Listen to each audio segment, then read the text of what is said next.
আজ স্বাধীনতা দিবসের দিন সব থেকে বড় খবর, ঘাপটি মেরে এদেশে থেকে পাকিস্তানের তথ্য পাচার। বেশ কয়েক বছর ধরে আইএসআই এর হয়ে কাজ করেছে ধৃত পাক চররা। হোয়াটসঅ্যাপে ভারতে থাকা আইএসআই গুপ্তচরদের সঙ্গে যোগাযোগ রাখা হতো। এসটিএফ এর তদন্তে পরের পর চাঞ্চল্যকর তথ্য আসছে। আরো একবার বলছি, শহরে সোনার খনি কোথায়? গ্রেট ইস্টার্ন ট্রেডিং কোম্পানির কস্ট টু কস্ট অফারে, যেখানে সবাই পাবে অ্যাসিওরড গিফটস আর গোল্ডেন বক্স খুললেই জিতবে বাম্পার গিফট। সাথে EMI up to 36 months, cashback 26,000, exchange আর 75% পর্যন্ত ডিসকাউন্ট। তাই বলছি, এই ডিটেকটিভ দাদার পাক্কা পছন্দ। গ্রেট ইস্টার্ন ট্রেডিং কোম্পানির কস্ট টু কস্ট অফার। আজই যান গ্রেট ইস্টার্ন ট্রেডিং কোম্পানিতে। TNC apply. এদেশে থেকে পাকিস্তানকে তথ্য পাচার করা হতো এবং সেটা চলতো বেশ কয়েক বছর ধরে। আইএসআই এর হয়ে কাজ করেছে ধৃত পাক চররা এবং এই হোয়াটসঅ্যাপে ভারতে থাকা আইএসআই গুপ্তচরদের সঙ্গে সমস্ত যোগাযোগ রেখে একের পর এক তথ্য নেওয়া হয়েছে। ভারতীয় সিম অ্যাক্টিভেট করে সেই নম্বরে আইএসআই এজেন্টদের পাঠানো হতো। আর কি কি ইনফরমেশন আজকে আসছে আমরা জানবো এই বিষয়ে। আরো তথ্য আমাদের প্রতিনিধির কাছ থেকে সুপ্রিয় গুহ রয়েছেন। সুপ্রিয়, দেখো, কোচবিহারের সাহেবগঞ্জ থেকে রশিদুল, নাসিরুদ্দিন এবং শফিকুল নামের 3 আইএসআই হ্যান্ডলারকে ইতিমধ্যেই বেঙ্গল এসটিএফের গোয়েন্দারা গ্রেপ্তার করেছে এবং এই 3 জনের মধ্যে শফিকুল নামের যে রয়েছে, যাকে ইতিমধ্যে গ্রেপ্তার করেছে, সে বিহারের কিষানগঞ্জের বাসিন্দা, এমনটাও আমরা এসটিএফ সূত্রে জানতে পারছি। কিন্তু এদের কি ভূমিকা ছিল, ইতিমধ্যেই আমরা যেটা এসটিএফ সূত্রে জানতে পারছি যে এদেরকে আদালতে পেশ করে এসটিএফের তরফ থেকে হেফাজতে চেয়ে আবেদন জানানো হবে, তাদেরকে কাস্টাডিতে নিয়ে জিজ্ঞাসাবাদ চলবে। তবে এরা মূলত এ রাজ্যে থেকে বা ভারতে থেকে যে কাজটা মূলত করত, পাক গুপ্তচর সংস্থা আইএসআই এর হ্যান্ডলার বা এজেন্ট হিসাবে কাজ করত এবং সেক্ষেত্রে ভারতীয় মোবাইলের যে সিম কার্ড, সেগুলোকে ভুয়ো নথি দিয়ে তারা টাকা দিয়ে কেনার পর সেগুলোকে অ্যাক্টিভ করত এবং সেই সিম কার্ড অ্যাক্টিভ করে সেখানে হোয়াটসঅ্যাপ অ্যাক্টিভেট করা হতো এবং সেই সিম কখনো পাঠিয়ে দেওয়া হতো বাংলাদেশ হয়ে পাকিস্তানে, কখনো আবার ওটিপি পাঠিয়ে দেওয়া হতো এই আইএসআই এর যারা শীর্ষস্থানীয় যারা এজেন্টরা রয়েছে তাদের কাছে। অর্থাৎ আইএসআই এর যারা শীর্ষস্থানীয় এজেন্টরা রয়েছে তারা বিভিন্ন সময় তাদের যে নেটওয়ার্ক রয়েছে বা এই নেটওয়ার্কের অন্যান্য যারা এজেন্টরা রয়েছে তাদের সঙ্গে যোগাযোগ করা বা বিভিন্ন জেহাদি কার্যকলাপের জন্য তাদের যাবতীয় যে কর্মকাণ্ড সেগুলোকে পরিচালনা করার জন্য এই মোবাইলের সিম বা হোয়াটসঅ্যাপ যে নাম্বারগুলো এগুলোকে ব্যবহার করত। আর সেই কারণেই এই যে এই তিনজন বিভিন্ন সময় দীর্ঘদিন ধরেই তারা ভুয়ো নথি ব্যবহার করে টাকার বিনিময়ে ভারতীয় মোবাইলের সিম কার্ড পারচেস করতো, সেগুলোকে অ্যাক্টিভেট করতো এবং এগুলো আইএসআই এর যারা অন্যান্য শীর্ষ যারা হ্যান্ডলাররা রয়েছে বা এজেন্টরা রয়েছে তাদের কাছে পৌঁছে দিত। এমনকি শুধু তাই নয়, এছাড়াও এরা জাল নোট কারবারের সঙ্গেও যুক্ত ছিল, এমনটাও কিন্তু আমরা এসটিএফ সূত্রে জানতে পারছি।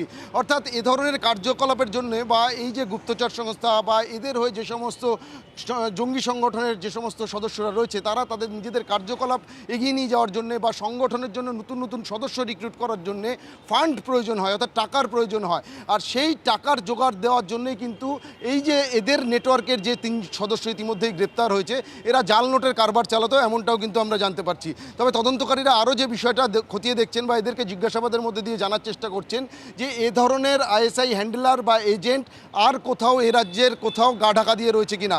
একেবারে কোচবিহার বাংলাদেশের সীমান্ত এলাকা, সেখান থেকে এদেরকে গ্রেপ্তার করা হয়েছে এবং সেখান থেকে যেটা অনুমান করছে, অর্থাৎ ভারত বাংলাদেশের যে সীমান্ত এলাকা সেগুলোকে ব্যবহার করে এই ধরনের মোবাইলে সিম কার্ড বা অন্যান্য প্রয়োজনীয় বিভিন্ন তথ্য পাঠানোর ক্ষেত্রে যাতে সহজ হয় বা খুব সুবিধা হয়, সেই কারণেই কিন্তু এই সীমান্ত এলাকার যে সমস্ত যারা এজেন্টরা রয়েছে তাদেরকে কাজে লাগানো হতো।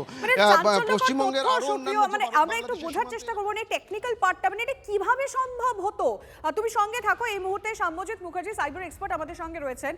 সাম্যজিৎ, আপনার থেকে যেটা জানবো, যেটা এই মুহূর্তে দাঁড়িয়ে এসটিএফ এর কাছে যে চাঞ্চল্যকর তথ্য রয়েছে, মানে এটা কিভাবে হয়? ভারতীয় সিম অ্যাক্টিভেট করছে, তারপরে আইএসআই এজেন্টদেরকে পাঠানো হচ্ছে, ওটিপি শেয়ার হতো, আর সেই ওটিপিতে পাকিস্তানের ভারতীয় নম্বরে হোয়াটসঅ্যাপ অ্যাক্টিভেট হতো। এটা কিভাবে সম্ভব? দেখুন, ব্যাপারটা হচ্ছে এগুলো যে ফিজিক্যাল সিম বলে আমার পক্ষে বলা খুব মুশকিল, কারণ এরা অনেক সময় ফ্রিকোয়েন্সি নানাভাবে সিম বক্স ইউজ করে অ্যাক্টিভেশন গুলো করে এবং সব থেকে বড় বিষয় হচ্ছে যদি এখান থেকে ওটিপি শেয়ার হয় +91 নাম্বার পাকিস্তানে ফুললি অ্যাক্টিভ হওয়ার কোনো সম্ভাবনা নেই। এই কলগুলো থ্রু হোয়াটসঅ্যাপ বা এগুলোর মাধ্যমে হয় একমাত্র সম্ভব এবং যদি হোয়াটসঅ্যাপের মাধ্যম থেকেই কমিউনিকেশন হয়ে থাকে তাহলে ওটিপি শেয়ারের ক্ষেত্রে এখানে একটা বিষয় শুধু ডাউটের বলে মনে হয়, সেটা হচ্ছে ইন্ডিয়ান নাম্বার যদি পাকিস্তানে অ্যাক্টিভেশন হয় সেটা তো নর্মালি হওয়া কখনোই সম্ভব না, কারণ অ্যালাউই করবে না। যেমন আমাদের বিদেশি নাম্বার আমাদের দেশে অ্যাক্টিভেশন করতে গেলে যেগুলো দরকার পড়ে তার জন্য নানা রকম পারমিশনও দরকার পড়ে। তো সেক্ষেত্রে দেখতে গেলে এগুলো কারোর নাম্বারে তুলে নিয়ে অন্যভাবে ইউজ করে, কাউকে ইউজ করে সেগুলো অন্যভাবে পারমিশন নিয়ে তারা যে ইউজ করছে কিনা সেটা হচ্ছে সবার আগে খতিয়ে দেখতে হবে। এগুলো বেশিরভাগ ক্ষেত্রে এরকম ভাবে লোককে ফাঁসিয়ে দিয়ে বা ব্ল্যাকমেলিং করেই তারা কিন্তু এই ধরনের জিনিসগুলো করে থাকে। বেশ, বুঝতে পারলাম, অনেক ধন্যবাদ আপনাকে।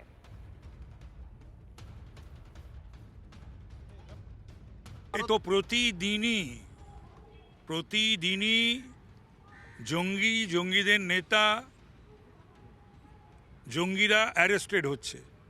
আবার এই দিল্লি থেকে বা ভারতবর্ষের কোনো কোনো প্রান্তে, পশ্চিমবাংলাতেও, যে ওই টুকরে গ্যাং ভারতবর্ষকে টুকরো করার স্লোগানও উঠছে।